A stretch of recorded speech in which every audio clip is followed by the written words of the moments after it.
of what I'm about to discuss happens to you. But in order to define a healthy relationship between you and Zomia, we must talk about what it means to abuse or misuse your loan. An abuse of your loan can mean any of the following. One, maybe you misrepresent your graduation date to us. We count graduation dates as the last day of your classes. So if you reported another date and it was not true, then that would be considered an abuse of your loan contract. Another abuse would be if you misrepresent your income, providing false documents, for example, about your income or reporting an incorrect income. A third abuse would be if you don't use your funding on education expenses. And remember, in section 4 of your loan contract, we talked about this in detail. Another abuse would be if you don't tell us about a significant life event that we covered in section 19. So, for example, having a child, getting married, moving jobs or locations. And finally, probably the ultimate abuse would be if you just disappeared. And by this, I mean that we can't contact you at all. Maybe you're ignoring us, or you change your name and job. Maybe you move somewhere else where no one knows.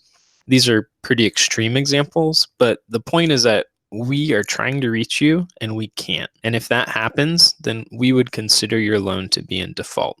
So those are all abuses of your loan contract. And there are also defaults, which are different. At Zomia, we define default in a couple different ways. The first is if you fail to make 3 repayments in a row without communicating with us. So, for example, if you miss a payment in January, February, and March, then your loan would be considered in default. And of course, this assumes we are trying to contact you during this and you are not responding.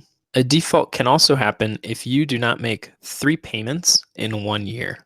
So, for example, if you missed a payment in January, then again in June, and then again in December, even though those months are not in a row, we would also consider your loan then to be in default. Before you go into default, you would receive multiple messages from us, maybe even phone calls, and we would try to reach you through the references you provided on the Zomia loan application, your employers, and your family members. Just remember, you cannot default on your loan. It simply is impossible to default on your loan if you are communicating with us.